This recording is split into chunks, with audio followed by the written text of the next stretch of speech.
Hi student, unique Edu world में आप लोग का स्वागत है। और आज की वीडियो में हम लोग सीखने वाले हैं, समझने वाले हैं रिसिप्ट वाउचर की एंट्री कैसे पास की जाती है और उसके लिए क्या स्टेप है।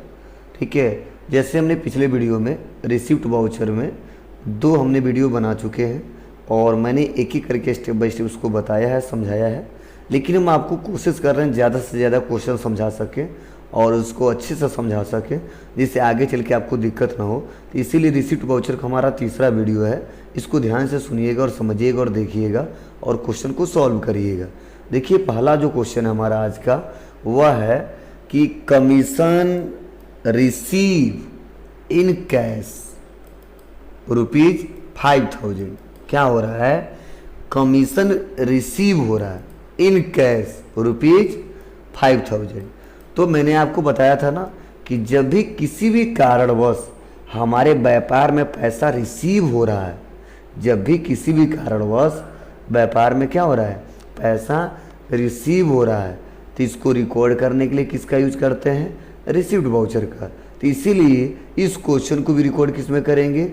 रिसिप्ट वाउचर में। तो देखिए, अब आप बताइए, जो गोल्डन रूल के हिसाब से जो अकाउंटिंग हमारा बनने वाला है, तो एक तो हमारा बनने वाला है कमीशन रिसिप्ट का और दूसरा बनने वाला हमारा कैश का। क्यों? क्योंकि कमीशन रिसीव हो रहा है तो हमको अकाउंटिंग में बताना पड़ेगा कि रिसीव हो रहा है पैसा तो किसके लिए हो रहा है। तो हमने बता दिया कमीशन रिसीव हो रहा है, और कमीशन जो रिसीव हो रहा है वो बैंक में हो रहा है या कैश से हो रहा है। तो मैंने बताया, देखिए कैश, तो सीधा सा मतलब है कैश का अकाउंट बनेगा। तो देखिए, कमीशन रिसीव का अकाउंट ये पहले से बना नहीं होता है, इसीलिए कमीशन रिसीव का अकाउंट हमें बनाना पड़ेगा। और कैश का अकाउंट पहले से बना होता है, इसीलिए कैश का अकाउंट हमें नहीं बनाना होगा। तो चलिए इस क्वेश्चन को हम लोग सॉल्व करते हैं, समझते हैं और जानते हैं। तो आप बताइए, कैश हमारे व्यापार में आ रहा है और इसीलिए कैश को यहाँ पे डेबिट करेंगे। कमीशन रिसीव हमारे व्यापार का एक प्रकार का आय है और नॉमिनल के रूल से आय को हम लोग क्रेडिट करते हैं, तो इसीलिए राइट आंसर रहेगा वो रहेगा कैश अकाउंट डेबिट टू, क्या?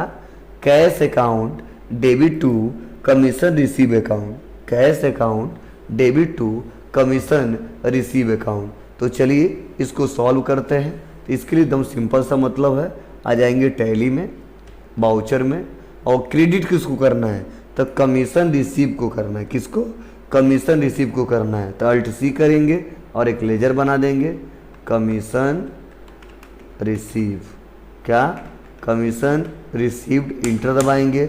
अब कमीशन रिसीव का अंडर ग्रुप क्या रहेगा सर? तो कमीशन रिसीव का अंडर ग्रुप रहेगा इनडायरेक्ट इनकम। क्या रहेगा?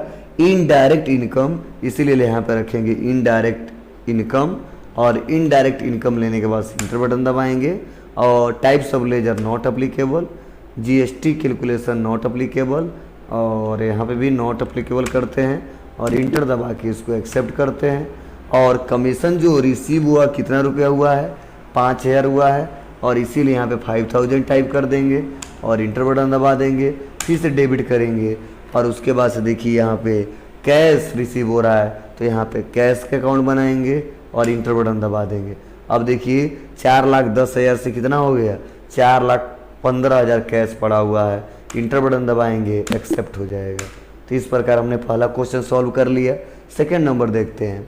अगला है 5 अप्रैल को क्या किया जा रहा है? रिसीव मतलब रुपीज, ठीक है, 1000 interest receive from SBI bank. इस बार क्या हुआ है? 1000 रुपया इंटरेस्ट रिसीव हुआ। किससे? From SBI bank. तो जाहिर सी बात है, जब इंटरेस्ट रिसीव होगा और किसी भी बैंक से होगा तो जाहिर सी बात है जो पैसा डिपॉजिट होगा वो उसी बैंक में होगा। तो सीधा सा मतलब है, यहाँ पे एक अकाउंट बनेगा इंटरेस्ट रिसीव का और दूसरा अकाउंट बनेगा एसबीआई बैंक का। क्या? एक बनेगा इंटरेस्ट रिसीव का और दूसरा अकाउंट बनेगा एसबीआई बैंक का। तो बस आते हैं और इसको सॉल्व करते हैं। तो बस यहाँ पे अल्ट सी करेंगे और उसके बाद से बना देंगे इंटरेस्ट रिसीव अकाउंट। और इंटरेस्ट रिसीव अकाउंट क्या है? इनडायरेक्ट हमारा इनकम है, और नॉट अप्लीकेबल करते हैं और इंटर बटन दबा के एक्सेप्ट कर देते हैं। अब देखिए, इसको मैंने क्रेडिट किया है। क्यों क्रेडिट किया है? क्योंकि गोल्डन रूल्स ऑफ अकाउंटेंसी के हिसाब से यह नॉमिनल में आता है। नॉमिनल के हिसाब से आय को क्या करते हैं? तो आय को क्रेडिट करते हैं, इसीलिए मैंने यहाँ को क्रेडिट कराया है। तो कितने से क्रेडिट करना है, तो 1000 से, तो मैंने लिख दिया 1000। अब यहाँ पे पैसा डिपॉजिट कहाँ पे हो रहा है, तो बैंक में। तो मैं इंटर बटन दबाऊँ और देखिए बैंक का कोई अकाउंट नहीं है। तो सपोज मान लो जो भी मेरा ट्रांजैक्शन चलता है वह किससे चलता है, SBI से ही चलता है। तो हम Alt C करेंगे और यहाँ पर लिखेंगे SBI। क्या लिखेंगे, SBI। इंटर दबाएंगे, अंडर ग्रुप, क्या पूछ रहा है, अंडर ग्रुप। यहाँ पे हम लोग क्या करेंगे, या पूरा लिख दीजिए SBI current account, SBI current account. और यह हमारा बैंक है और वो भी करंट अकाउंट है या सेविंग अकाउंट है, जो भी है, ठीक है। बस लोन वाला खाता ना हो। उसके बाद हम क्या कर देंगे, बस यहाँ पर सेलेक्ट कर लेंगे बैंक अकाउंट। क्या ले लेंगे, बैंक अकाउंट, और इंटर बटन दबाएंगे। और सारे बैंक का डिटेल देना है तो दे सकते हो, मतलब अकाउंट नंबर क्या है, IFSC कोड क्या है, स्विच कोड क्या है, बैंक नेम क्या है, ब्रांच क्या है। अगर करना है तो करिए, नहीं तो क्या कर देते हैं, इसको एक्सेप्ट कर लेते हैं। और एक्सेप्ट करते देखिए SBI के खाते में कितना चला गया, 1000 चला गया। इस प्रकार हम लोग इंटर बटन दबा दबा के क्वेश्चन को सॉल्व कर सकते हैं। एक्सेप्ट करिए। जस्ट उसके बाद से अगला क्वेश्चन है 4000 commission receive into SBI bank. इस बार कमीशन रिसीव हो रहा है, लेकिन वह कमीशन रिसीव किस पे हो रहा है, तो बैंक पे हो रहा है, मतलब बैंक में हो रहा है। तो सीधा सा मतलब है कमीशन रिसीव का अकाउंट बनेगा और ये क्रेडिट होगा। कितना, तो 4000 से लिख दिया 4000। उसके बाद से डेबिट कर देंगे किसको, SBI को। तो हमने कर दिया SBI करेंट अकाउंट, और इंटर बटन दबा के और इसको हम लोग आसानी तरीके से एक्सेप्ट कर सकते हैं। तो इस प्रकार इस वीडियो में हमने 3 क्वेश्चन सॉल्व किया रिसीप्ट वाउचर का।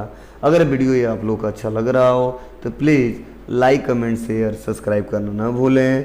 Thank you.